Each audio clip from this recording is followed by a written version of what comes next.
La imputación del exministro de Hacienda Cristóbal Montoro por presuntamente modificar leyes en beneficio de empresas del sector gasístico nos trae a la memoria el estilo con el que el exdirigente del PP manejaba el poder de aquellos años. Montoro no solo fue entonces acusado de utilizar su cargo con fines espurios, sino también por desplegar tácticas de presión impropias en una democracia. Ordenó a la agencia tributaria investigar al periodista que destapó los escándalos vinculados a su despacho profesional y extendió la vigilancia incluso a su entorno familiar, llegando hasta su hija de apenas 4 años. Además, contactó directamente con medios de comunicación y ejerció presiones para silenciar la información. No se detuvo ahí, utilizó su influencia para abrir inspecciones fiscales a informadores y adversarios políticos que se atrevieron a cuestionarlo. Bueno, la justicia tendrá la última palabra, sin embargo, la sentencia moral no deja lugar a dudas. Aquí arranca Cuestión de Prioridades.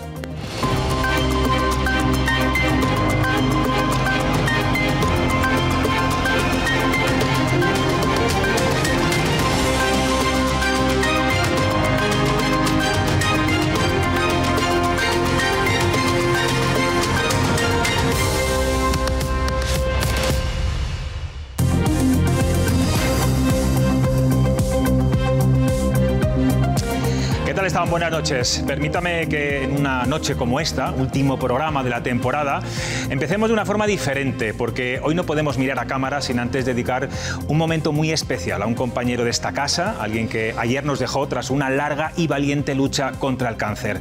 Javier Mardones, ahí le ven, periodista deportivo, apasionado del deporte en todas sus formas, porque no solo lo contaba, también lo vivía, pero por encima de todo Mardones era alegría, era energía, era un compañero generoso, siempre dispuesto, siempre con una sonrisa, un gran conversador.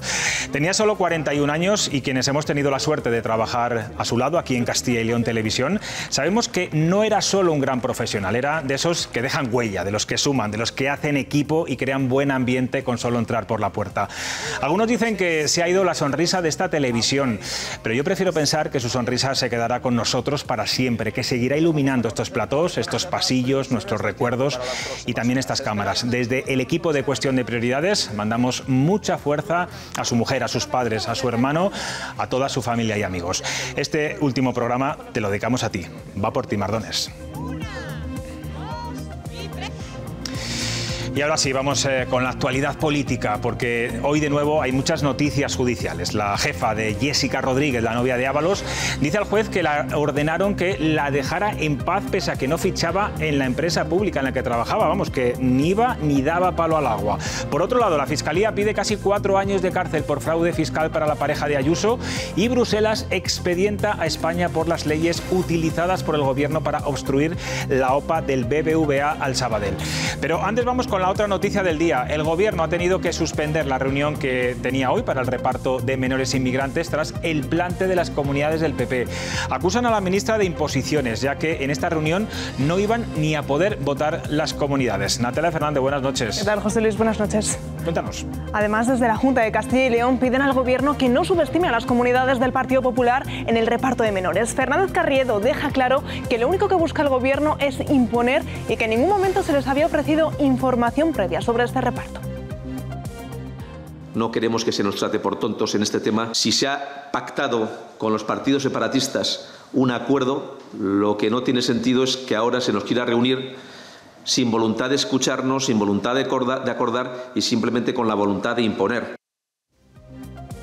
Bueno, pues pese a este bloqueo, la ministra Rego ha informado esta mañana que va a mantener esos traslados que se van a aprobar el próximo 28 de agosto, el traslado de los menores no acompañados a estos territorios. Sí, ya que considera que entra dentro de la ley y que no les quedará otra que cumplirla. La ministra califica de falta de respeto el plantón y asegura que se han enterado por los medios de comunicación de la no asistencia de las comunidades populares. Hoy ya pues tenemos un colofón definitivo con la ausencia, con esta performance que ha hecho el Partido Popular de bloqueo de la conferencia sectorial. Las deudas racistas de Feijóo con el señor Abascal las van a pagar las personas que viven en Canarias, las personas que viven en Ceuta, las personas que viven en Melilla y las personas que viven en Islas Baleares. Si las comunidades autónomas del PP lo que están planteando es que no van a cumplir la ley, tendrán que verbalizarlo. Bueno, Torre Pacheco, Murcia, la situación poco a poco vuelve a la normalidad. Hay mucha más calma después de varios días de disturbios y ataques racistas a los inmigrantes por parte de grupos ultras. Hoy el ministro Marlaska ha revelado un dato importante. Los delitos de odio bajaron casi un 14%, pero ha aprovechado también para tachar de pirómanos a los líderes de la ultraderecha por normalizar en sus discursos la xenofobia. Sí, es que el ministro de Interior ha pedido que cesen los bulos y ha exigido ser contundente ante grupos que animan a la violencia con la estética y los modos propios del terror. Marlaska ha señalado directamente a los grupos de ultraderecha y ha censurado invitaciones a cacerías. España no necesita, por lo tanto, falsos salvapatrias, sino el trabajo callado, responsable y eficaz de profesionales como son nuestras fuerzas y cuerpos de seguridad. Debemos ser contundentes y actuar contra grupos que animan a la violencia. Es siempre una excusa, cualquiera vale, para esparcir odio. Bueno, contundentes y numerosos, porque las primeras horas, los primeros días, es verdad que faltaba muchas fuerzas de seguridad del Estado para poder proteger a tanta gente que en esos momentos, bueno, pues había, como saben, ataques, había altercados, había agresiones. Vamos a ver quién me acompaña en esta última programa de esta quinta temporada de Cuestión de Prioridades. Los elegidos son Guillermo Garavito, Alberto Bustos, Elena León. Muy buenas tardes a los tres. Muy buenas. Bueno, pese a que España tiene el doble de extranjeros que hace 20 años y una tasa de delincuencia más baja, que eso hay que decirlo, es el dato que también hoy nos revelaba el ministro Marlaska. ¿Cómo creéis que se puede poner, Guillermo, solución a todo lo que ha pasado en Torre Pacheco? Hay que prohibir los delitos de odio en las redes sociales, tanto de forma anónima como de algunos partidos políticos, porque, en fin, yo lo que he leído estos días es verdad que es de auténtico espanto, ¿no? Políticos avivando y haciendo apología de estos delitos de odio en un momento delicado para esa localidad. Yo creo que es la muestra una vez más de que los políticos no suelen dar la talla en los momentos más complicados. El debate de la inmigración ilegal, que creo que es de lo que vamos a hablar en esta mesa, es tremendamente complejo y lo llevamos abordando muchísimos años en España como, por un lado, como si fuera un tabú, y por otro, a base de repetir frases hechas. Por un lado lo usa la ultraderecha o lo usan partidos como Vox, etcétera, para hacer un batiburrillo de ideas muy generalizadas que casi siempre llevan al miedo y a la incertidumbre, y por otro, la ultraizquierda, porque no podemos olvidar los comentarios de estos días de la señora Irene Montero pidiendo papeles para todos los ilegales, como si España no fuese un Estado de derecho donde hay que pasar por una ventanilla para solicitar una nacionalidad. Entonces, hasta que no seamos capaces de abordar como adultos, críticamente y poniendo sobre el tablero todos los problemas que conlleva la inmigración ilegal, vamos a seguir siendo un país de pandereta. Alberto.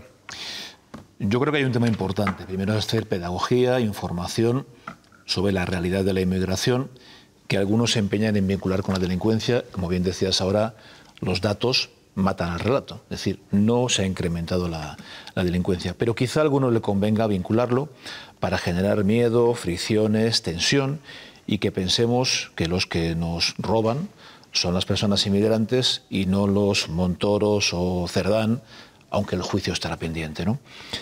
Y es importante no ser equidistante. Y en el caso de Torre Pacheco hay unos culpables y hay unos inocentes que están sufriendo los problemas. Y los culpables ahí son las personas que están vinculando directamente delincuencia con inmigración, en un espacio en el cual la convivencia era bastante razonable, como es Torre Pacheco, así lo dicen los vecinos, un lugar donde los propios empresarios demandaron la presencia de personas inmigrantes para desarrollar determinados trabajos, donde hay familias incluso mezcladas ya, de diferentes culturas que conviven perfectamente, y donde parece que ha habido 3 desalmados, parece, que no son de Torre Pacheco, que por lo que fuera han ido allí a liarla. Y hay quien ha llamado a la cacería. Y están pegando a niños, a niñas, asaltando kebab, algo que a veces vemos en las películas americanas que nos parece una auténtica barbaridad. Eso se ha dado hoy en España. Y no hay que ser equidistante, no hay que estar hablando, entiendo, de las personas que piden papeles para todos, equiparándolos con quien pide la cacería, porque es muy grave lo que ha pasado. A mí me parece, o sea, si esto viene a cuento de mi comentario, sí, te lo pongo mucho más sencillo. Me parece que es igual de irresponsable abordar un problema llamando a hacer una cacería de personas por determinada etnia, por determinado color, me parece una auténtica barbaridad en cualquier sociedad civilizada como lo es España, tanto como decir que esto se arregla, que no habría ese pensamiento en determinados partidos políticos dando papeles para todos. Porque entonces, ¿en qué se convierte España? A mí me parece que puede ser discutible, pero en ningún caso equiparable. Hay un asunto que puede ser discutible políticamente y otro que es penalmente seguramente perseguible. Y muy, muy grave. Muy seguramente, grave. Y ojalá lo persigan. Ojalá, ojalá. Elena, ¿cómo lo ves? Bueno, es que yo creo que estamos mezclando una situación puntual de delincuencia, que yo creo que todos estamos de acuerdo que es deplorable, o sea, las imágenes que hemos visto. La vinculación, efectivamente, de la inmigración con la delincuencia no tiene sentido, o sea, estamos hablando de una cosa puntual. Y una situación en una localidad que ha sido francamente lamentable, tanto por quien ha jaleado esa situación de violencia, como, bueno, parece ser que desde el principio no se han puesto los medios suficientes como para evitar pues esa situación de disturbios que hemos visto, que son lamentables. Ahora, también es cierto que yo creo que lo que yo he hecho en falta, efectivamente estamos en un país que necesitamos inmigración, cada vez tenemos pues una población menor, necesitamos esa inmigración para mantener el sistema económico de nuestro país y nuestra población, pero yo creo que también he hecho en falta en este gobierno, ¿no?, que además es un gobierno que se dice progresista y pro inmigración, una política de inmigración real. Yo creo que hay que abordar el problema desde la base. ¿Qué cupo necesitamos de inmigración legal? ¿En qué sectores se tiene que trabajar la gente que viene a trabajar a este país? Y evidentemente la gente que delinca pues tendrá que asumir las consecuencias. Y si es inmigración ilegal que está en este país y que además... ¿Tú eres partidaria, como dice Feijóo, el que delinca que se le deporte? Es que yo creo que no es que sea partidaria, es que yo creo que es muy complicado de gestionar eso, porque yo lo he escuchado estos días y podría ser muy sencillo decir, pues bien, perfecto, alguien viene a este país de forma ilegal y además a cometer delitos, pues que se le deporte. Pero ¿cómo se hace eso? Porque ¿a dónde le deportas? O sea, porque si mucha de esa gente viene sin papeles, no sabe su país de procedencia, o sea, me parece correcto, pero ¿cómo haces? ¿Cómo ejecutas esa...? O sea, las ideas están muy bien, pero luego viene ¿cómo ejecutas eso? ¿Qué coges? ¿Les pones en una patera de vuelta y coge usted el camino de vuelta? O sea, yo creo que son problemas mucho más importantes a la hora de frenarlos. Esto es como las enfermedades, ¿no? Yo creo que deberíamos tener un sistema preventivo, no alentar a las mafias, hacer acuerdos bilaterales con los países con los que podemos acoger, y yo creo que todo eso es una política de inmigración que no digo que sea sencilla, pero yo creo que las soluciones fáciles a los problemas complicados nunca salen bien. Entonces, la idea de decir deportamos a alguien que cometa un delito en este país que además está de forma irregular, pues en teoría dices tú, pues es correcto. ¿Cómo haces eso? ¿De dónde viene esa persona? ¿Cómo? Digo eso, o sea, a Mauritania, le devuelves a Marruecos, le devuelves ¿a dónde? Si no sabes cómo ha llegado. Sobre todo, además, cuando estamos además mezclando con menores, ¿no?, que yo creo que es mucho más complejo el tema. Si vamos a acoger a menores no acompañados, que luego hablaremos un poco del tema del cupo y todo eso, pero ¿qué política de acogimiento tenemos con un menor? Porque yo tengo hijos, yo creo que en esta mesa tenemos hijos, y dices tú, ¿cómo acoges a un menor? O sea, de la procedencia que sea, ya no digo que sea de una inmigración sudafricana, si es de Marruecos o si viene de Polonia, si es que me da lo mismo. Cuando tú acoges a un menor no acompañado, tienes que tener un sistema de acogimiento real, o sea, no meter a niños en una... No te me adelantes, Elena, que ahora hablamos de es que lo de los niños a mí me toca especialmente. Antes, políticamente, todo esto que hemos visto en Torre Pacheco, ¿creéis que sale beneficiado Vox de este discurso? Porque es verdad que los discursos racistas, al final, es un partido que los retuerce bien, los maneja bien, los exprime bien, y suele tener rendimientos electorales. Yo creo que a corto plazo puede estar beneficiado. Como decía antes, cuando se genera miedo, tensión, fricciones, eso genera que las personas tomemos decisiones muchas veces irracionales. El miedo nos bloquea y nos hace tomar decisiones que no son las que tomaríamos en circunstancias normales. Está pasando en España, está pasando en toda Europa. Quiero decir, los partidos que están alentando el miedo a lo diferente, a los inmigrantes, pobres, no los inmigrantes ricos, están siendo beneficiados a corto plazo. Pero yo creo que a medio y largo plazo, creo que la población española es suficientemente madura, sale a la calle, conoce los barrios, conoce a sus vecinos, que ya somos de todos los colores, entre comillas, y está viendo que la realidad es muy distinta a la que Vox quiere transmitir. Por tanto, creo que a corto plazo ese miedo, esa tensión puede beneficiarle, pero a medio y largo plazo creo que todo se va a asentar y la gente, yo creo que tenemos dos dedos de frente para saber realmente quién nos roba y quién no nos roba. Yo no sé cómo puede salir beneficiado Vox de algo así. De algo así que en el fondo les deja como ultras. Entonces, tengo la sensación, fíjate, de que muchas veces Vox, yo no sé si por... iba a decir estupidez, pero... o por infantilismo, desvía la atención de lo realmente importante. Fíjate que era la semana de Cerdán, que era la semana donde la línea de flotación del PSOE estaba completamente descubierta. Solo había que atinar ahí para acabar con el gobierno socialista. Y resulta que se ponen a jalear a los que van persiguiendo en cacerías a los inmigrantes ilegales. Por eso, porque era el PP el que estaba capitalizando el rédito de estos casos de corrupción. Entonces y Vox estaba callado. De hecho, Santiago Abascal... Pero entonces a Vox habría que preguntarle una cosa. ¿El enemigo es común o no? ¿El enemigo de la derecha es este gobierno y toda la corrupción que lleva amparando los últimos años de la legislatura o no? Yo creo que sí que puede tener un rédito político, porque al final estos partidos extremistas que vuelvo a lo mismo, ¿no? O sea, damos soluciones sencillas a problemas muy complejos. Lo que hacen es capitalizar el descontento en general, ¿no? Y efectivamente, como dice Alberto, el miedo, ¿no? El miedo es libre, sobre todo cuando ves pues situaciones de violencia, cuando bueno pues ejemplarizan problemas o violencia o violaciones, o sea, y se junta una bomba de relojería, ¿no? Que es una inmigración irregular, un descontento social y sobre todo a mí lo que más me preocupa de verdad es que se capitaliza además con la gente joven. O sea, yo creo que hay, hemos visto las últimas encuestas... No, pero Elena, el discurso del miedo lo meten los políticos. Sí, en este caso estamos hablando del partido de Vox, que además lo está capitalizando y lo está rentabilizando con el voto joven, que a mí es de verdad lo que más me preocupa, porque cuando vemos las últimas encuestas y ves por sesgo de edad, o sea, quien está capitalizando realmente el voto de la gente joven, la gente que tiene problemas de trabajo, que tiene problemas para acceder a la vivienda. Al final lo está capitalizando Vox con un discurso, yo diría que un poco infantilista, pero ahí está. Yo creo que ese rédito político sí que es capaz de... Vamos con el reparto por desgracia, de menores no acompañados, del que tenías ganas de hablar, Elena. Como decíamos, plantón de las comunidades del Partido Popular hoy a la ministra Rego, donde se iba a aprobar ese reparto, aunque finalmente la titular de esta cartera ya ha anunciado que el 28 de agosto se va a aprobar y empezará con esos casi 4.000 menores inmigrantes que tienen que llegar a España.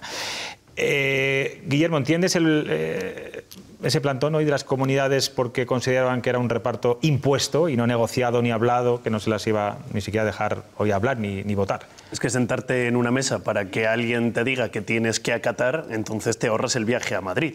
Pregunto, si la idea es hacer una política seria y adulta, deberíamos de abrir muchos melones. Es que a lo mejor lo de la inmigración pasa por un pacto de Estado, pero por un pacto de Estado serio y formal entre los dos principales partidos de este país. Y si a eso se suman los demás partidos sería maravilloso.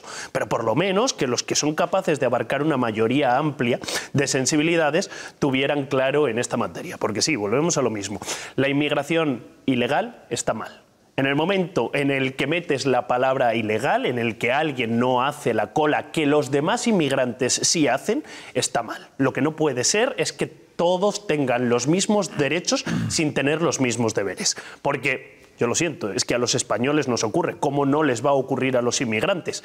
Es que tú si vas a otro país, si vas a Francia... En el espacio comunitario europeo, por suerte no, pero si vas a Estados Unidos y si vas a Argentina y si vas a cualquier otro lado, te ocurre exactamente lo mismo. O haces la cola, como todo hijo de vecino, o eres inmigrante ilegal y entonces te deportan. Entonces, en este caso, a mí me parece muy bien la postura del PP, ¿Por qué me voy a ir hasta Madrid a sentarme con la ministra si lo único que me va a decir la ministra es a usted le corresponden tantos? Pero lo hemos negociado y sabemos por qué nos corresponden tantos. Porque hay una presión migratoria en Ceuta, en Melilla y en Canarias que no se pueden sostener y ahora le entra la prisa al gobierno. Perdón, la prisa le tenía que haber entrado al señor ministro del Interior el domingo, mientras en Torre Pacheco se estaba yendo absolutamente todo las manos y él estaba en Londres en la final de tenis de Wimbledon. ¿Dónde estaba el ministro del Interior? ¿Ha dado explicaciones de por qué no había más efectivos de policía cuando lo estaban demandando en el pueblo? No, ¿verdad? Pues eso va por ahí. Entonces, que ahora al Partido Socialista y a su socio, a Sumar, le entren las prisas por este reparto de menores cuando Canarias, Ceuta y Melilla lo lleva solicitando durante muchísimo tiempo, solo atiende a una cosa: a la agenda política. Es que yo lo siento, no les interesan las personas. Bueno, yo creo que se lleva bastante tiempo hablando de este reparto, ¿eh? No es una cosa de ahora que de repente el gobierno se haya sacado el conejo de la chistera. En el último año hemos visto cómo ha pasado a ser una prioridad cuando este no es un problema nuevo. El de que están desbordados los centros de menores en Canarias, en Ceuta y en Melilla es algo que venimos hablando en este programa sin ir más lejos los últimos 2 y 3 años. Bueno, es una prioridad para Canarias, desde luego, para el presidente canario, que lo dice a diario.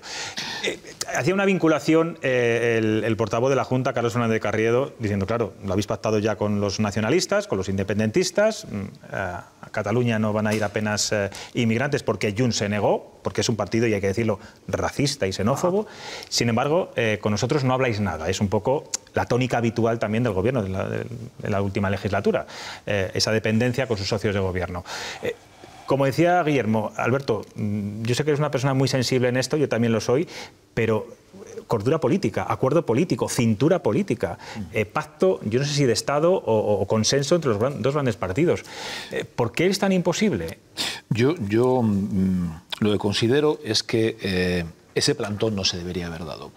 En este mismo plató debatimos en una ocasión un plantón que se dio a Mañueco hace unos meses por parte de algunos partidos, incluyendo el responsable de Unidas Podemos a Mañueco, y yo me manifesté en contra. Yo creo que cuando uno es cargo público y tiene una responsabilidad institucional, tiene que estar en los espacios de debate, al menos. Y a partir de ahí, juzgar y opinar si me han dejado votar, no votar, tengo mayor o menor peso político. Pero hay que estar. Tú tienes un cargo, cobras por ello y hay que estar en todos los espacios institucionales, al menos para debatir y mostrar su opinión. Y lo dije en el ámbito autonómico con un partido político y lo digo en el ámbito estatal con otro. Creo que el pacto evidentemente es necesario, no solo entre los dos grandes partidos. Creo que afortunadamente para este país ya no podemos hablar de solamente un bipartidismo. Creo que hay muchas sensibilidades políticas, izquierda, derecha, nacionalista, y el pacto tiene que ser mucho más importante. Y hay dos consideraciones. Cuando hablamos de ilegalidad o no ilegalidad, punto de partida mío, y alguno dirá, bueno, esto es un soñador. Ningún ser humano es ilegal. Pueden ser ilegales las circunstancias que lo obliguen a hacer determinadas cosas o las actitudes que tome. Pero los seres humanos como tal no son ilegales. Dile tú que es ilegal a la persona que se viene en una patera, jugándose la vida y perdiéndola en muchos casos, porque en su país a lo mejor hay un conflicto bélico provocado en algunos casos por los países a los que va. Recordemos que en el mundo hay más de 50... Esa persona sabe que cuando entra en España es ilegal, lo sabe. Esa persona sabe que si se queda en su país a lo mejor se muere. Como en cualquier país que tenga un código de derechos. Sí. El discurso, Alberto, está muy bien. El discurso está muy bien y yo creo que lo compartimos todos los que estamos en esta mesa. No lo compartimos todos. Yo lo que digo es que esa persona no lo sé, lo sabrás tú si lo compartimos o no lo compartimos. Tú lo que dices yo no lo he compartido. Yo digo que ningún ser que no lo compartas, pero te estoy diciendo que creo que esta parte de aquí que dices de que cualquier persona que llegue a un país huyendo de la guerra no debería de ser ilegal, creo que lo compartimos todos en esta mesa, que las situaciones de vulnerabilidad exactamente existen en el mundo. Pero creo que cualquier país civilizado, y esto lo venimos viendo desde Grecia y desde Roma, que se precie, creo que somos herederos de Roma, es porque hemos sido capaces de darnos un conjunto de leyes que nos rige como sociedad. Claro. Y en ese momento exacto, lo siento, los países son países porque tienen fronteras. Y si no somos capaces de defenderlas, ¿para qué queremos un Estado? Conjunto de leyes que los países de Occidente se salta muchas veces en los países de los que viene la gente. Porque hay voy a intentar terminar, Guillermo, porque ya es la segunda vez que me interrumpes. Hay un montón son 50 conflictos bélicos en el mundo, en muchos casos provocados por las potencias internacionales, a donde va esa gente. Insisto, tú dile a la persona que viene en patera porque se muere y se mueren sus hijos en su país, no, tú no eres ilegal. Evidentemente que habrá que articular las medidas más adecuadas para que esas personas tengan una buena acogida y se cubran los derechos humanos. Evidentemente que habrá que organizarse. Pero vamos al caso concreto de los menores. Hablamos de 4.000 menores repartidos en España, que hay más de 8.000 municipios. Sé que hay diferencias, unas comunidades y otras. No son un problema real. En absoluto. No hay ningún problema objetivo para que estos 4.000 menores puedan estar distribuidos en el conjunto del Estado y estén bien atendidos. Sin embargo, igual que pasa en Torre Pacheco, se genera la sensación de que son menores. Lo acabamos de ver en el caso de Medina del Campo, donde no hay ningún conflicto en la población y el alcalde de Medina dice, quiero más policía. Pero fíjate, Alberto, yo creo que en este asunto no es tanto un problema de delincuencia o de miedo que puedan tener las comunidades autónomas o de falta de seguridad, que yo creo que se ha demostrado que donde han estado no ha pasado absolutamente nada, sino de prestación de servicios públicos que hay que darle a estos menores no acompañados y financiación o cofinanciación entre el gobierno y las comunidades autónomas. Efectivamente, ahí está el pacto. Ver cómo cubrimos desde Estado central, autonomías, ayuntamientos, los suficientes servicios y atenciones para que esos menores o cualquier persona, haya nacido donde haya nacido, tenga unos mínimos derechos humanos. Sanitarios, de educación. Para algo existe la Declaración de Derechos Humanos, claro. Elena. Y creo que España, perdón, creo que España la respeta. Igual que el resto de países de la Unión Europea que decías antes que no se atienden muchas veces a esto. Ahora, decías una cosa, para ningún municipio entre esos 8.000 municipios españoles supone un problema. ¿Y por qué Alcalá de Henares lleva en pie de guerra 2 semanas? Pregunto. ¿Por qué? Si no supone un problema. ¿Por qué? No, pregunto. No, ¿quién alienta ese problema realmente? ¿Ah, sí? Sí, ¿quién lo alienta ese problema? Sí. ¿Es Vox? ¿Es las redes sociales? Pues Perdona, yo creo que los que estaban no eran como en Torre Pacheco una cacería de gente que no era del pueblo. Creo que los que estaban protestando el otro día delante de la policía municipal, perdón, de la Policía Nacional, porque ahí estaban los medios de comunicación con la alcachofa entrevistándoles, eran vecinos de Alcalá de Henares. Vale, y decían cómo había aumentado la inseguridad alrededor de la zona del centro donde se habían instalado los inmigrantes por una cosa muy sencilla.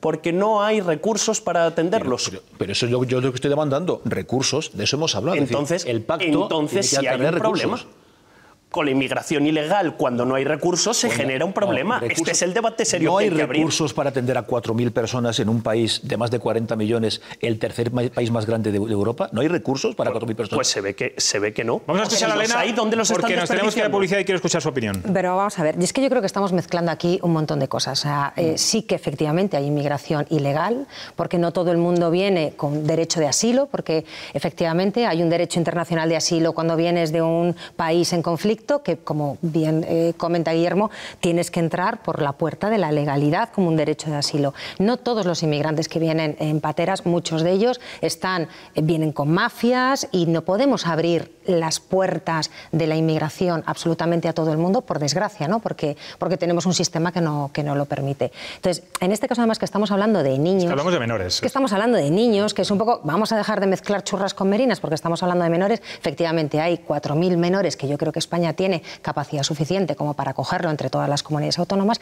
pero hay un sistema que es un sistema de acogida entre comunidades autónomas que puede estar negociado, que puede estar consensuado y que tiene que tener recursos suficientes como para poder, que es lo que os comento, no solamente meter a niños en centros de acogida hasta que cumplan 18 años, luego abrimos la puerta y les soltamos, sino que tengan un sistema de seguridad, sanitario, de educación, o sea, para que realmente esos niños se inserten en la sociedad, que es que vienen solos, o sea, es que estamos hablando de menores. Ojalá, mira, yo hace poco tuve, no recuerdo el nombre porque es un nombre complicado de pronunciar, a un chaval que vino en patera. Sí, vi la entrevista. Y de Valladolid, que está trabajando, tiene aquí a su familia, está formando a chavales que vienen en patera. Ese es el buen ejemplo, ¿no? Y hay muchos. Claro, pero eso es lo que hay que hacer, pero para eso necesitas recursos, para eso necesitas contar con las comunidades autónomas y no una imposición desde el gobierno en la cual no se cuenta ni con las comunidades autónomas ni con la capacidad. Y sobre todo temas tan sensibles y delicados. Tema, es decir, qué casualidad, que Cataluña y el País Vasco no tienen capacidad de acogida. Hombre, estamos hablando de cosas que son mucho más importantes y mucho más serias, no otra concesión a los partidos separatistas, como hablamos, que sujetan al gobierno. O sea, yo creo que es que que canta tanto la gallina, no me extraña que yo no haya querido ir. Vamos a irnos a publicidad, compañeros.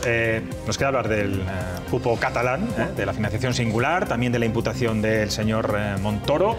Y no se pierdan, porque al final del programa les vamos a hacer un resumen de los mejores momentos vividos aquí en este plató y en este programa. Enseguida volvemos.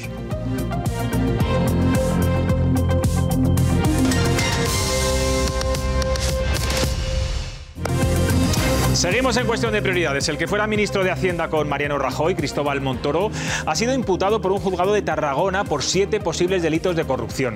Le imputan a él y a 9 exaltos cargos de su ministerio por amañar leyes para beneficiar a empresas gasísticas. Estas llegaron incluso a redactar las normativas que luego en tiempo récord se aprobaron en Consejo de Ministros. La investigación abierta desde hace 7 años se centra en un despacho de abogados creado por Montoro y al que habría beneficiado de forma ilegal durante su etapa en el Ejecutivo. El gobierno rápido y veloz quiere igualar este caso con los que le afectan a ellos de lleno en este momento. Ya saben, Santos Cerdán, Ábalos, Koldo, Pardo de Vera. Natalia, hoy han salido todos en tromba. Eso es, y apenas hace unos días había voces dentro del gobierno que hablasen de esos casos de corrupción que comentabas, José Luis. Hoy han sido varios los que han salido contra el Partido Popular por el caso Montoro. Algunos, como López o Montero, critican que justo hoy Feijóo tuviese la agenda libre. ¿Dónde están las filtraciones? ¿Qué ha pasado? Solo se filtran cuando son de un lado, nadie sabía nada. Da vergüenza lo del Partido Popular, verdadera vergüenza. Un ministro más, ¿no?, de todos los que ya hemos conocido de los gobiernos de José María Aznar, que pasan y tienen que pedir y tienen que dar respuestas en los tribunales. Evidentemente la justicia tiene que investigar hasta el final si los hechos que se imputan, que son hechos muy graves, realmente se corresponden. El conocido como milagro económico del Partido Popular en realidad es el milagro de la corrupción del Partido Popular. Estamos ante un caso gravísimo de corrupción que, como vuelvo a decir, es estructural y que hay que acabar con ella ya en nuestro país. Este caso de corrupción demuestra que los representantes del Partido Popular son lacayos de las grandes empresas y que cuando están en las instituciones no gobiernan para la gente, sino que lo único que están es al servicio de sus empresas amigas. Bueno, pues hoy Montoro se ha dado de baja del Partido Popular y desde Génova se desvinculan del exministro que dice que lo fue hace 7 años. Sí, no ha hablado Alberto Núñez Feijóo, pero sí que lo ha hecho Elías Bendodo, muy crítico con la actitud de los ministros socialistas a los que piden que no mezclen casos de hace una década con el actual equipo del Partido Popular. No tiene ninguna vinculación laboral con el equipo del presidente Feijóo ni con el Partido Popular actual. En nuestro ánimo de no hacer el ridículo, no se nos ocurriría culpar a Pedro Sánchez, ni de Filesa, ni de la crisis económica que hubo durante la presidencia de Rodríguez Zapatero, ¿no? Sería bueno que el Partido Socialista tuviera esa misma prudencia y no intentara vincular al presidente Feijóo con supuestos de hace casi 10 años. Bueno, vamos ahora con otro asunto de plena actualidad, el cupo catalán o la llamada financiación singular para Cataluña. No solo no gusta a las comunidades del PP, tampoco a presidentes autonómicos socialistas y a cargos tan reconocidos internacionalmente de este partido como Josep Borrell. El que fuera expresidente del Parlamento Europeo ha hablado sin tapujos sobre la financiación singular a Cataluña. Asegura que si el problema es la financiación, Andalucía está peor que Cataluña. Apunta además que este acuerdo solo beneficia a las comunidades más ricas. Extrapolar este modelo a todas las comunidades autónomas no es más que un intento de enmascarar, diciendo, no, si es para todos, es un intento de enmascarar la singularidad que en el fondo no se le llama lo que es un régimen de concierto. Y la Constitución reserva este régimen para los países forales. Nos guste o no, así está escrita la Constitución. Bueno, pues muy clarito el señor Borrell. La ministra María Jesús Montero, la ministra de Hacienda, ha reaparecido hoy después de varios días en silencio. No acudió, como recordarán, ni siquiera a la comisión bilateral entre el Gobierno y la Generalitat para acordar este asunto. Ya saben que es la candidata andaluza y este tipo de fotos, bueno, pues no le favorecen en su tierra. Los inspectores de Hacienda exigían también ayer por primera vez su dimisión. Hablan de incompetencia manifiesta y hoy ha contestado a esas críticas que escuchábamos de Borrell.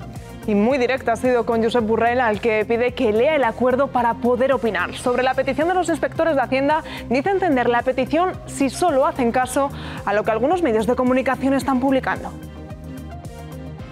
A mí me parece muy importante que se pueda opinar de aquello que se firma y se acuerda y de lo que se lee, no de lo que cada uno se inventa.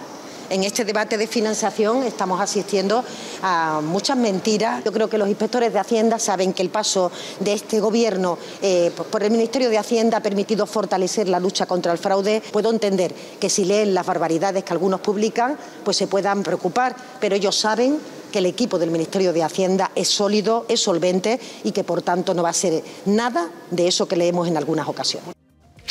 La culpa del mensajero, siempre la culpa del mensajero. Bueno, ¿qué tiene que hacer nuestra comunidad autónoma ahora, Natalia? ¿Tenemos que pedir también la financiación singular para Castilla y León? Pues se lo hemos preguntado a nuestros seguidores. La pregunta que lanzábamos en nuestra cuenta de X decía: ¿debe pedir Castilla y León una financiación singular como ha hecho Cataluña? Y el resultado lo vamos a ver ya, porque lo están viendo en pantalla. Un 27% consideran que no, por un 73% que sí que estaría a favor de esa petición. Bueno, pues me temo, no sé, veremos a ver qué hacen las comunidades del PP, pero bueno, una vez que han pedido que es recurrirlo al Tribunal Constitucional, no hace indicar que lo vayan a pedir. Bueno, pues nace con un claro objetivo hoy, una historia importantísima en Castilla y León, porque Mañueco ha anunciado un cheque de comercio rural para favorecer la actividad en los pueblos más pequeños. ¿En qué va a consistir esta iniciativa? Pues como decías, José Luis, tiene un claro objetivo, que es el de revitalizar la economía local y asentar población. Contempla una serie de ayudas dirigidas a emprendedores y pequeños comercios que desarrollan su actividad en los municipios de hasta 1000 habitantes. Entre sus prioridades, incentivar la apertura y el mantenimiento de tiendas y comercios en aquellos pequeños municipios donde no hay. Vamos a incentivar la apertura y el mantenimiento de tiendas y de comercios allí donde no existan otros. Es un apoyo para los que tienen iniciativa, es una mejora de los servicios en nuestro mundo rural. Garavito, ¿en la Mudarra hay tienda rural? Hay tienda de comestibles. Qué bien, sí, qué suerte. Sí, la de Puri. Y por suerte, no. Es que además, un beso a Puri desde aquí, hombre. Es que además hay que decirlo, porque es lo que salva la Mudarra todo el año, para poder comprar agua, para poder comprar leche o para poder comprar huevos. ¿Cuántos pueblos estamos viendo en Castilla y León que no tienen una tienda de comestibles cerca? Pues mira, el pueblo de mi madre, por ejemplo. El pueblo de mi padre sí, pero el pueblo de mi madre no. Y la verdad es que es una faena. Cuando vive gente mayor, al pueblo más cercano, que a veces está lejos. Vamos a hablar de Cristóbal Montoro. Hemos visto a los ministros socios de gobierno, los acabamos de escuchar, ellos tratan, digamos, que de empatar, ¿no? Y la corrupción con el PP, con todos los casos que le rodean actualmente a ellos, que son muchos, como hemos ido contando durante estos últimos meses. Elena, ¿crees que es comparable o es un poco una crítica a la desesperada por todo lo que está ocurriendo? Es que volvemos otra vez al y tú más, ¿no? Y yo creo que al final, mira, imputar a un ministro además en el ejercicio, durante el ejercicio de su trabajo como responsable en un gobierno es lamentable. O sea, yo creo que empezando por ahí, simplemente ese hecho es realmente lamentable. ¿Que es algo de hace 7 años? Bueno, pues otra cosa que yo creo que también es lamentable es que la justicia sea tan lenta, ¿no? Porque un proceso judicial que ha tardado 7 años en empezar a ver la luz, yo creo que también, o sea, cuando la justicia llega tan tarde no es justicia. Pero una cosa no quita la otra, o sea, yo creo que una corrupción actual del gobierno, tal y como lo estamos viendo con tantos casos abiertos, o sea, es realmente preocupante y lo estamos viendo ahora, y eso no quita con que la actitud del señor Montero en su día pues ha tenido ahora mismo pues una repercusión judicial y la justicia hablará. O sea, yo creo que una cosa no quita la otra, hay que tener respeto por las actuaciones judiciales, hay que tener también respeto por la presunción de inocencia, pero que una cosa no quita la otra. O sea, y tú más, o sea, yo ahora cuando veía declaraciones de los ministros actuales diciendo que bueno, es que es una especie de tabla de salvación en estos momentos. Evidentemente se va a utilizar políticamente como para, bueno, pues aquí estamos todos en el mismo barco, todo el mundo tiene casos que se están judicializando, pero yo creo que esto vuelve otra vez a dar un poco en la línea de la poca credibilidad que luego los ciudadanos tenemos con el sistema, con la política, y lo que es lamentable es que haya casos. O sea, que ellos solitos provocan esa desafección, no tanto por lo que dicen, sino por lo que han hecho. Es que luego las generalidades luego son muy peligrosas, porque es importante que el sistema funcione, que los ciudadanos tengamos confianza en que el sistema funcione y que, bueno, pues la clase política sea escrupulosísima, ya no solamente en el ejercicio de sus funciones, sino también en sus actividades privadas. En estos tiempos en los que se habla tanto del lawfare, está claro que la justicia funciona. tanto para un partido como para otro. Cuando, los medios de cuando comunicación, la hacen, la pagan. Y los medios de comunicación hacen su labor e informan, y no todo...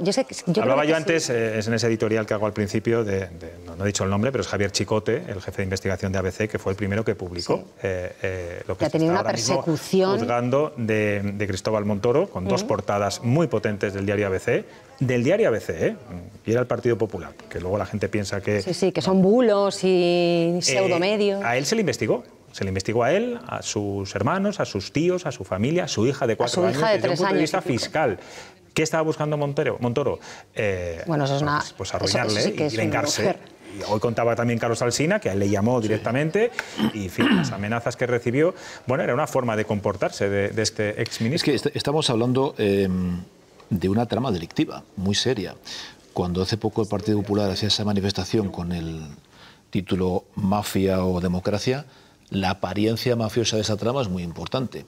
Estamos hablando de una trama que implica a muchas personas, encabezada por un ministro, con Aznar y con Rajoy, en la que están prácticamente todos los altos cargos del ministerio, en la que está una empresa creada por el ministro, en la que están empresas beneficiarias, en las que al parecer incluso desde ahí se vigilaba incluso a compañeros de partido como Rato Esperanza Aguirre, también a Monedero, y en la que en definitiva se legislaba para unos pocos que aunque haya sido hace 7 años, porque ha sido lentísima, como decías, la instrucción, se siguen beneficiando de ello. Y al parecer incluso donde había presiones para tapar asuntos como la Gürtel o la Caja B. Es decir, es una trama corrupta y es tremendamente grave, ¿no? La apariencia es mafiosa y, como tú bien decías ahora, José Luis, incluso presionando a medios de comunicación para taparla. El asunto es muy grave, veremos cómo termina, pero no hablamos de un tema individual de una persona que se ha salido del redil. Hablamos de una trama que implica, al menos hoy han dicho, creo que unas 28 personas. Bueno, la única persona del Partido Popular que está implicada es el ministro Montero, que por supuesto ha dimitido, o ha dimitido, creo. No, se ha dado de baja del Partido. Entonces, ahora escucharemos también lo de ese señor del que usted me habla, que tampoco pertenece al Partido Popular, igual que se está pasando con el Partido Socialista, este señor del que usted me habla, que no pertenece al partido y que no le conocemos aquí de nada. O sea, yo creo que al final, evidentemente es lamentable, no sé hasta dónde llegará la trama judicial.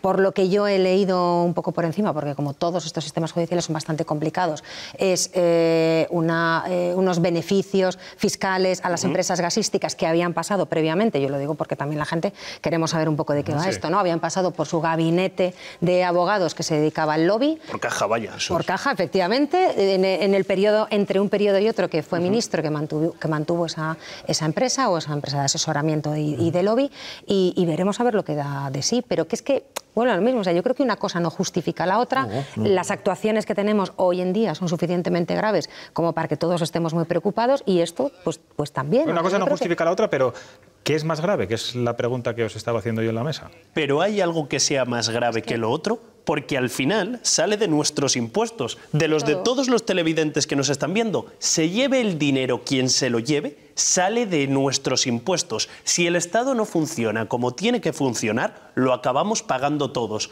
Ahora bien, que le ha bajado Dios a ver al Partido Socialista en el momento en el que al número 2 dentro del Partido Socialista le meten en la cárcel, a la mano derecha en Ferraz de Pedro Sánchez, Ábalos en un juzgado cuando era ministro de Transportes, de esto no hace 7 años. Pero es que lo de Montoro es exactamente igual de vergonzante para el Partido Popular. Claro que no forma parte del equipo de Rajoy de hoy, claro que es de una etapa anterior, pero que es que de esto hace 7 años, ¿qué somos? ¿Una república bananera? Como para decir, no, esto es el pasado, no, esto no era con el nodo, esto no era en blanco y negro.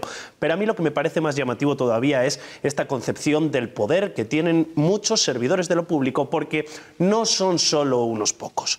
Cada vez estamos viendo que hay más gente que llega a la política para aprovecharse de su posición de privilegio para dar prebendas a amigos y familiares. Y esto es precisamente lo que estaba haciendo Montoro. Y que lo haga un ministro de Hacienda con todas las consecuencias que tiene eso, porque es curioso.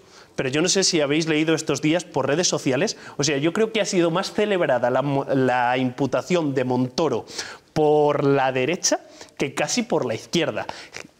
Era aquel ministro de la crisis de 2008, 2009, 2010, 2011, cuando llegó el Partido Popular al poder, que caía abiertamente mal. Oye, no puede ser que a todo el mundo le caiga mal y en eso acaben estando Hombre, ser acertados. ministro de Hacienda no es precisamente una posición que te haga tener muchos amigos, ni caer bien, ni ser simpático. Pero es verdad que es un personaje especialmente controvertido. O sea, yo creo que, las habladurías al final acaban teniendo un poco de verdad, porque fíjate, el editorial de hoy de Carlos Alsina hablando de cómo a él lo había citado en el despacho para tratar de intimidarlo, exactamente lo mismo que estás contando que le ocurrió a Javier Chicote en su momento, es que esas prácticas no deberían de ocurrir jamás.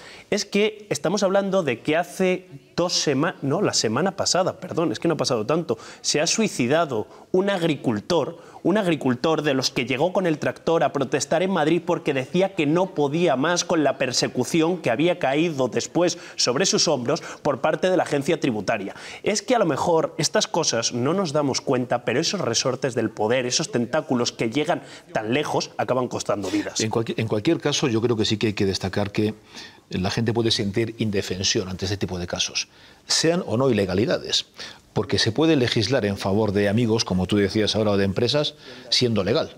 En este caso no. Esto no tiene ninguna pinta de ser legal. Pero aunque fuera legal, toda la cuestión que conocemos todos de las puertas giratorias es una verdadera vergüenza. Es decir, alguien que alcanza el poder, sea en una administración autonómica o estatal, y a partir de ahí consigue un muy buen puesto en una empresa privada por los favores que haya hecho, aunque sean legales, es una inmoralidad y una indecencia. Empresas públicas también. Sea legal. Y públicas también, sí, también por supuesto. Bueno, seguimos muy pendientes del incendio declarado en la provincia de Toledo, en Méntrida. El fuego se está extendiendo a gran velocidad, ya ha alcanzado la localidad de Navalcarnero, ahí están viendo las imágenes, y la gran columna de humo se puede ver desde la capital madrileña. El gobierno ha activado a la UME, que ya trabaja sobre la zona. Decenas de vecinos están confinados y la autovía A5 está en estos momentos cortada. Pedro Sánchez ha publicado un tuit hace unos minutos, dice que, bueno, que sigue la evolución de este incendio que se extiende por Castilla-La Mancha y Madrid. Toda mi solidaridad con los vecinos afectados y desde luego que mucha preocupación. Bueno, vamos a cambiar de asunto, vamos a hablar de la financiación singular de Cataluña. Insiste Montero, por cierto, lo ha dicho en las últimas horas, que no va a haber diferencias de comunidades, que esto no es un trato de privilegio para una comunidad frente a otras. Pues habrá 17 modelos singulares entonces.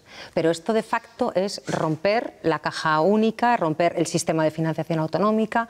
O sea, es que parece que nos hacen convolar con ruedas de molino. O sea, es que esto es buenísimo para todo el mundo. Claro, por eso se oponen todas las comunidades autónomas. Incluidas las del Partido Socialista, ¿eh? Incluidas las del Partido Socialista. ¿Qué te ha parecido Josep Borrell? Porque a mí, sinceramente, que creo que es una persona que tiene una gran trayectoria y que no se suele meter en líos dentro de su partido, ¿eh? Hacía tiempo, hoy ha sido categórico. Pues es que ha dicho la verdad y yo creo que es algo tan evidente. Mira, decía Alfonso Guerra, ¿no? que era cuando quieren comer aparte es que quieren comer más. De la época de Alfonso Guerra, o sea, Josep Borrell no ha podido ser más claro. Y es un destacadísimo miembro del Partido Socialista. Es que a cualquiera que vea un poco con perspectiva esta situación como socialista, ¿no? Que queremos la igualdad entre los ciudadanos. O sea, es que volvemos a lo mismo, los territorios no son los que pagan los impuestos ni los que reciben, si somos los ciudadanos. Y al final hay un sistema que tiene que equilibrar entre las comunidades autónomas, un sistema de financiación que sea ecuánime, que hay comunidades más ricas que tienen que compensar a comunidades más pobres, y el hecho de que se haga una financiación singular, o sea, me da igual el nombre, o sea, al final estamos hablando de eufemismos. Si hay un sistema singular que supone la recaudación de todos los impuestos, incluido el IRPF y el IVA. Y luego ya si eso, ya veremos si cedemos algo al Estado o nada. Entonces, evidentemente, que hay que hacer una reflexión sobre la financiación de las comunidades autónomas. Es algo que está caduco desde el 2009, creo que llevan reclamándolo todas las comunidades autónomas, que este no es el sistema que debe ser, está clarísimo. ¿Y cuál es el motivo? Pues al final son 7 votos de un partido independentista que sujetan al gobierno, ni más ni menos. Y esto, y si fuera algo tan bueno para todas las comunidades autónomas, se haría en una mesa de negociación. Esquerra es el que ha conseguido. Bueno, en este caso Esquerra, pero quiero decir, al final estamos hablando de sujetar un gobierno con votos de partidos independentistas y de llegar a acuerdos bilaterales cuando lo que tenemos que hacer es sentarnos en una mesa de negociación y revisar la financiación de las comunidades autónomas, que es la financiación de todos nosotros, de nuestra sanidad, de nuestra educación, de nuestras carreteras, bueno, pues todo lo que Antes hablábamos de pactos en materia de inmigración y creo que otro pacto pendiente, evidentemente, es el pacto de la financiación autonómica y también un pacto fiscal. Recordemos que hay muchas diferencias, no solo en Cataluña. La fiscalidad en Navarra, por ejemplo, de la que nunca se habla, es muy distinta al resto del Estado.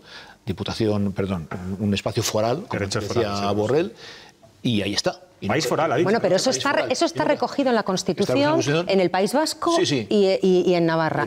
Y se acordó así en la Constitución. Pero estamos hablando si rompes eso, rompes el acuerdo constitucional. Estamos hablando de lo que sea justo, solidario o no. Pero lo que ha dicho Borrell clarísimamente, eso está en la Constitución, se firmó así por los padres constituyentes.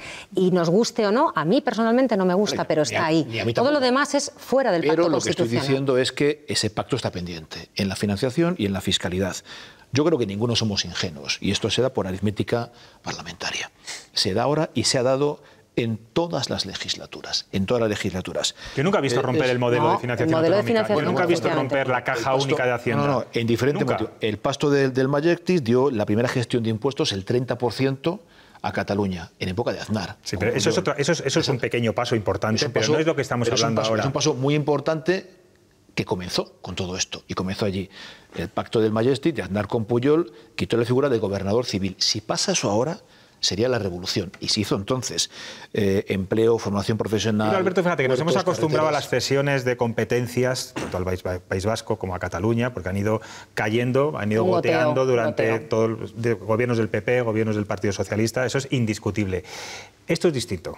Esto es muy distinto, porque hay un modelo de financiación autonómica que se tiene que negociar entre todas las comunidades, excepto las forales, pero esto se pretende romper para beneficio exclusivo de una sola comunidad frente al resto. Encima, hablamos de una comunidad que debería aportar mucho más de lo que aporta. Decía la ministra ahora, y es verdad, que todavía quizá nos faltan algunos datos para saber la trascendencia, la consecuencia de todo esto, y también para saber la trascendencia de si es o no aplicable en algunas comunidades autónomas.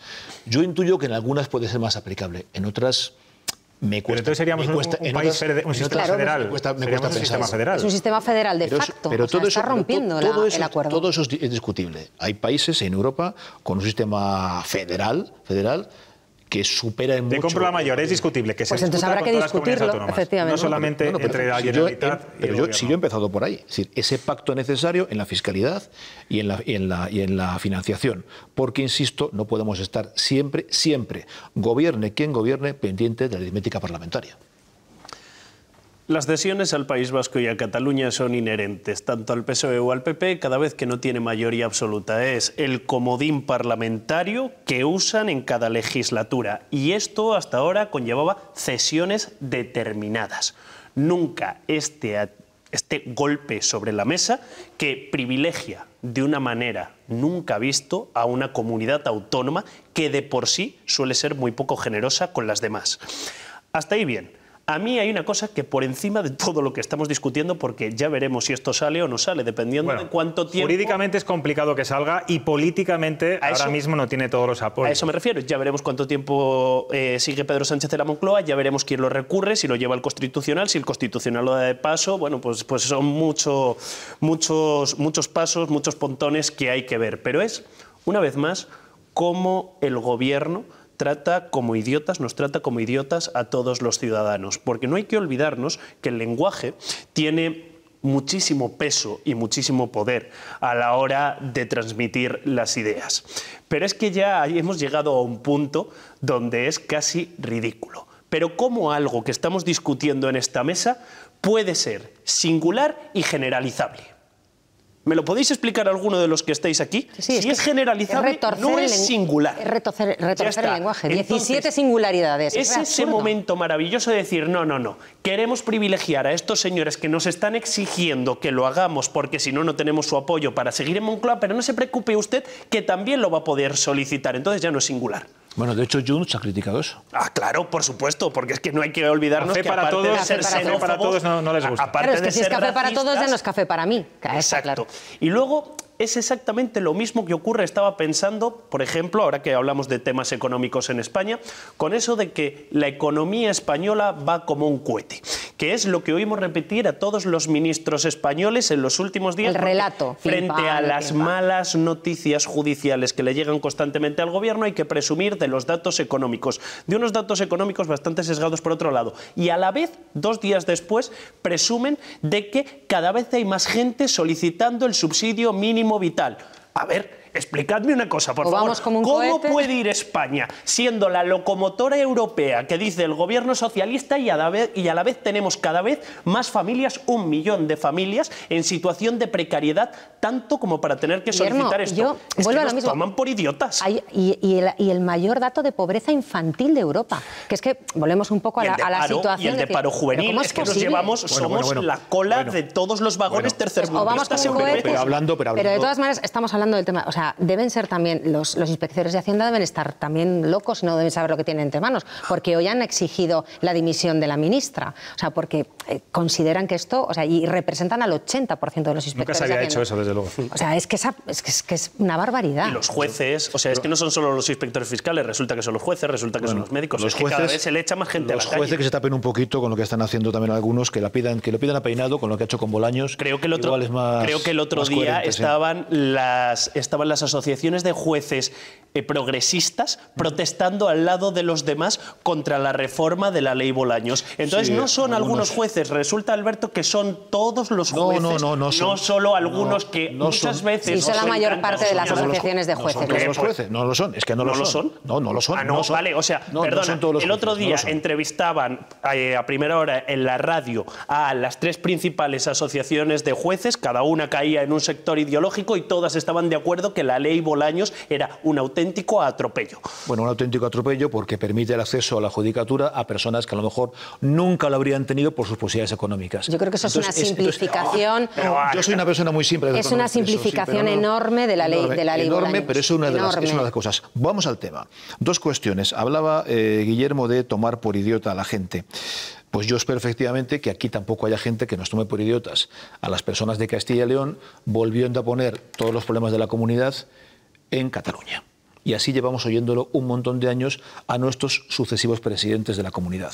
¿Debería pedir Castilla y León esa financiación singular? ¿Crees que debería pedir Castilla y León esa financiación singular, como opinan nuestros votantes en las redes sociales? He dicho al principio, a mí al menos me faltan suficientemente, a lo mejor vosotros los tenéis, suficientes datos para saber la trascendencia que puede tener esa singularidad, y en un momento dado, si es posible, pues ¿por qué no? Pues ¿por qué no? Pero insisto, yo he dicho, creo que no todas las comunidades van a poder. Habría que analizar datos de la comunidad. Lo que no me gustaría es que nuestro presidente, una vez más, ponga los problemas de Castilla y León en un agente externo. Y así llevamos 40 años.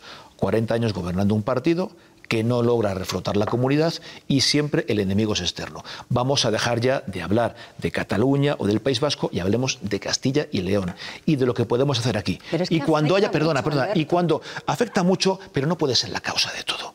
Y esta comunidad, que es la que tiene peores perspectivas de población, aunque financiemos a una tienda en un pueblo que está fenomenal, tiene las peores perspectivas de España, la causa no está en Cataluña. Está seguramente en las políticas que se hacen en esta comunidad. Y es el mismo partido sin soluciones desde hace 40 años. Sí, pero eso es que gana las elecciones, Alberto. Evidentemente. De hecho, yo lo respeto. Yo soy de los que respeta. Otros no lo hacen. Cuando le ganan las elecciones, le piden la dimisión el día después. Yo no. Yo pido dimisiones es una cosa que cabe en el ordenamiento constitucional, ¿no? Claro. Vale. Sí. ¿Y eso es respetarlo? Porque mientras solo pidas la dimisión... No, yo insisto en que yo respeto que el que gana las elecciones tiene que gobernar. Y a mí se me respeta que yo critique al que gobierna, como lo hacemos todos. Esa es la labor de oposición. Lo que me parece peor en este caso, además, no estamos hablando de ganar las elecciones, estamos hablando de llegar a acuerdos con otros partidos no ganando las elecciones, porque no las ha ganado.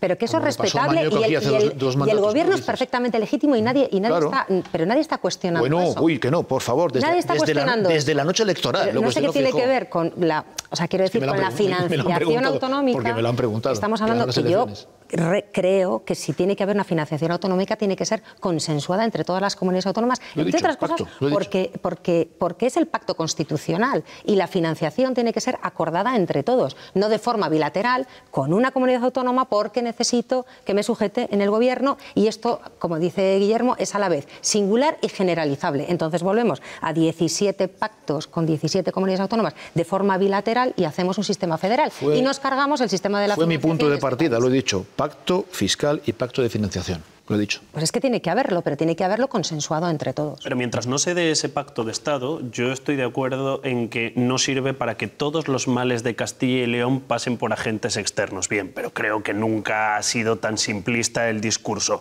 Ahora bien, que vivan mejor. Que vivan mejor o que tengan más oportunidades los ancianos en Cataluña porque tienen más recursos disponibles que mis abuelos en Castilla y León, a mí es una cosa que me afecta directamente. Bueno, pues, porque tienen un régimen fiscal diferenciado. ¿Por qué lo tienen que tener si son tan españoles como tú, como Elena, como José Luis y como... Los jubilados en el País Vasco tienen que tener más pensión porque es que es más caro vivir en el País Vasco. Es que ese tipo de razonamientos... Lamentablemente hay personas mayores con dificultades en Castilla y León, en Castilla-La Mancha, en el País Vasco y en Cataluña. Y el causante no solamente será en clave de financiación, será por otros agentes. Y normalmente los causantes son los mismos en Cataluña, en el País Vasco o en Castilla y León. Dejemos de poner el foco siempre en lo externo y fijémonos en las políticas que podemos hacer aquí, que podemos hacer mucho en una comunidad muy rica, muy extensa y con muchos valores. Pero las políticas, a lo mejor es que yo también soy muy simplista, pero las políticas se tienen que aplicar con financiación y con dinero. Evidentemente. Aparte de con gestión, que yo creo que en esta comunidad autónoma no se hace una mala gestión, porque de hecho estamos en los mejores rankings de sanidad, de educación, fundamentalmente, que a mí me parece que por eso se van los jóvenes de la comunidad, estamos fenomenal. Pero en los rankings objetivos de sanidad y de educación tenemos una buena gestión en la comunidad autónoma. Lo que pasa es que hay otros muchos problemas que también tienen que tener su financiación. Pues para la financiación, las comunidades de PP podrían dejar de perdonar impuestos a los más ricos, como están haciendo, y a lo mejor estamos todos mejor financiados. Es otra posibilidad también. Pero ¿quién perdona impuestos? O sea, que Castilla y León, Madrid y otras comunidades no se pagan impuestos. ¿Qué he dicho yo eso?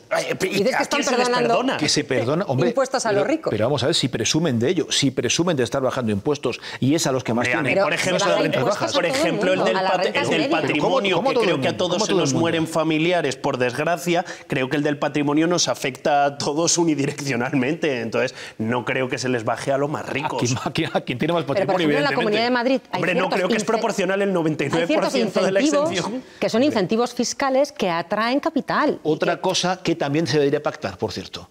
Eso es tener una comunidad al lado con incentivos fiscales que se lleva a las empresas de aquí. El jumping fiscal. Claro, pactemos eso también. Espera, que esto es lo que no les gustaba a Cataluña. Querían recaudar sus propios impuestos porque Madrid hacía dumping fiscal. No, porque a Madrid económicamente le iba bien. Oye, que tiene la suerte de encima ser la capital de España. Claro, el efecto de capitalidad. ¿Qué te parece el dumping fiscal? ¿Te parece bien? Pero es que existe el dumping fiscal. Sí, evidentemente. Pero vamos, evidentemente que está existiendo. Esto, perdona, voy a tomarte la palabra. Vamos a dejar de ponerlo en los agentes externos. Sí, esto es el mejor amigo del hombre, el chivo expiatorio.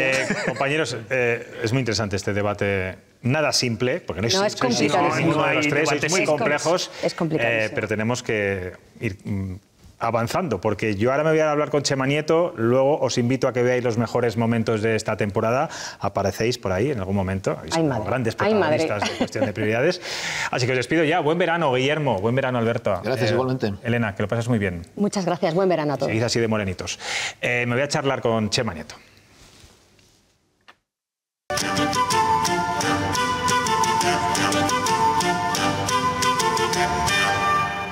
Buenas noches, Chema. ¿Qué nos traes en este último programa de la temporada? Pues mira, tenía preparada una turra llena de cifras sobre la financiación singular de Cataluña y sus repercusiones en Castilla y León. Pero ¿sabes lo que te digo? Que ya estoy harto de estos temas, hombre. A la porra con la financiación autonómica. Dígase, Chema, ¿qué importan 6.000 millones de euros más o menos? Si no vamos a poder pagarnos la sanidad y la educación, pues nos vamos todos a vivir a Madrid y venimos a Castilla y León los fines de semana. Eso sí, los 2,5 millones de castellanos y leoneses nos quedaríamos en el Escorial, que bueno, ya sabes, queda bien situado para volver al pueblo el viernes por la tarde, en fin.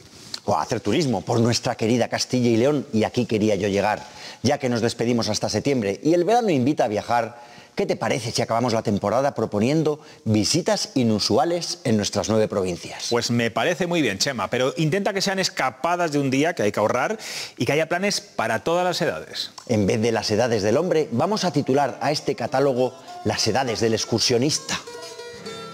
Empecemos con una excursión perfecta para familias con niños pequeños. El bosque mágico de la Fuente del Pino, en San Leonardo de Yagüe, en Soria.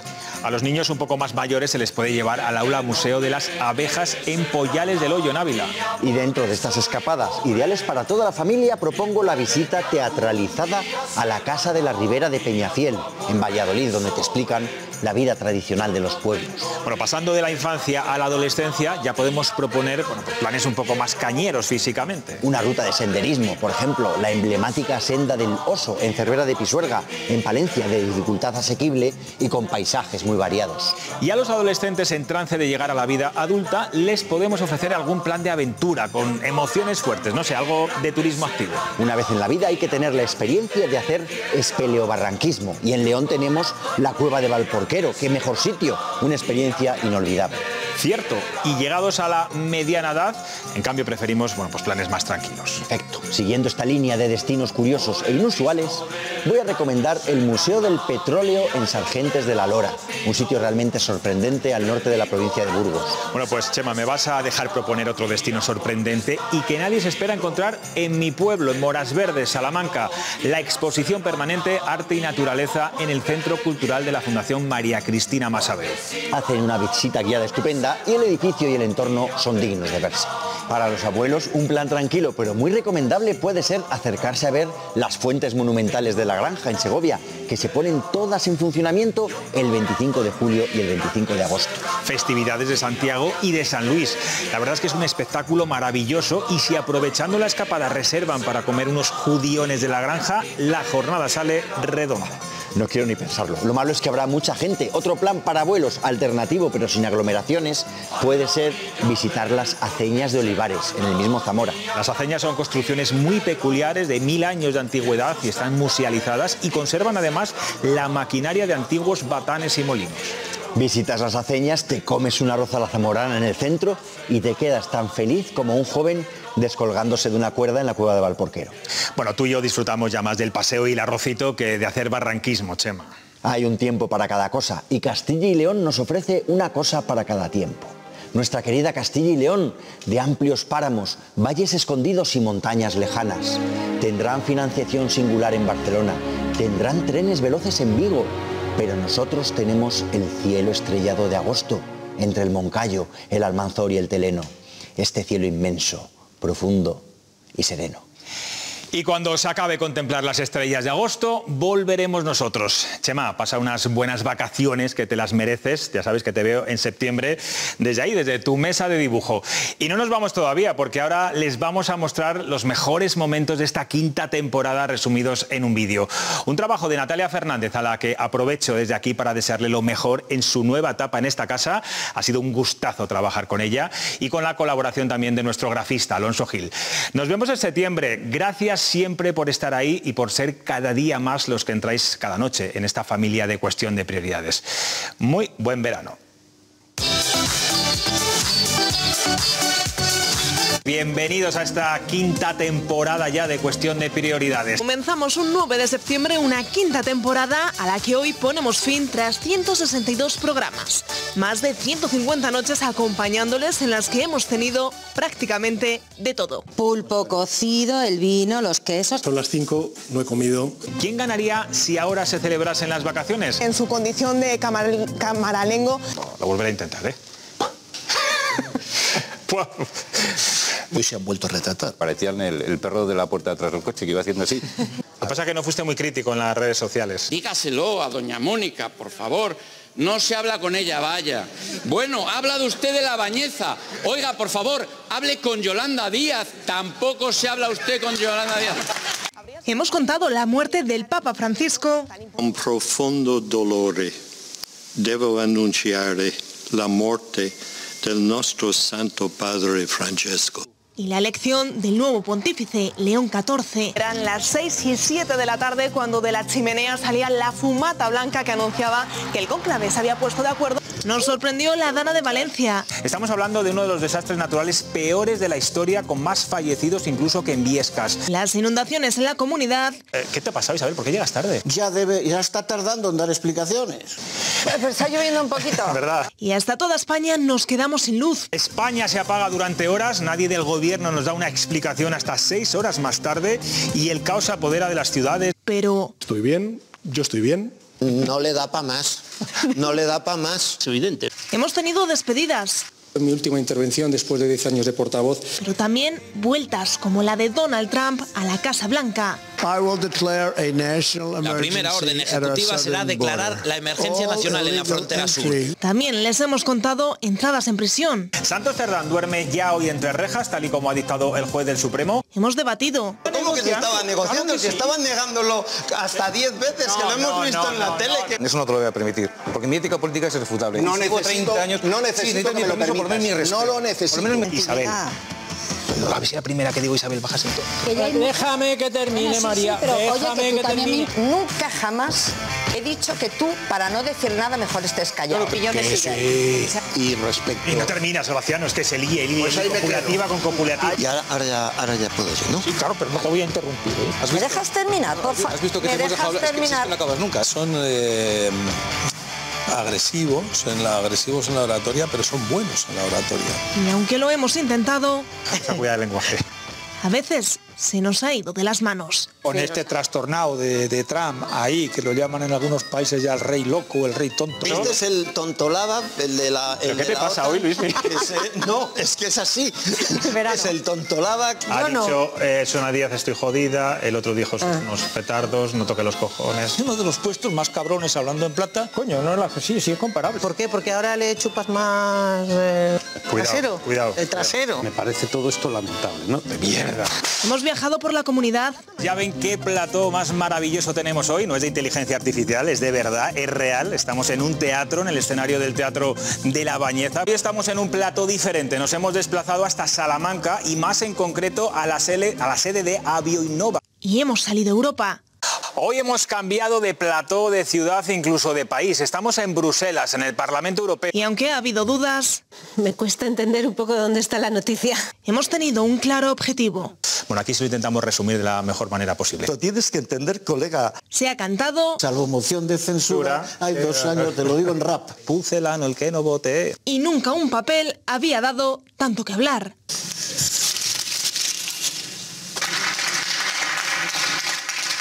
Muchas gracias, señor Hierro. Aquí es donde ha dejado el Señoría, ya ha finalizado. Hemos contado con politólogos que en su día tuvieron otra profesión. ¿Has sido fontanero alguna vez? Yo soy fontanero alguna vez en Castilla y León, y lo sabes, José. No, hombre, yo creo que te lo pregunto para que...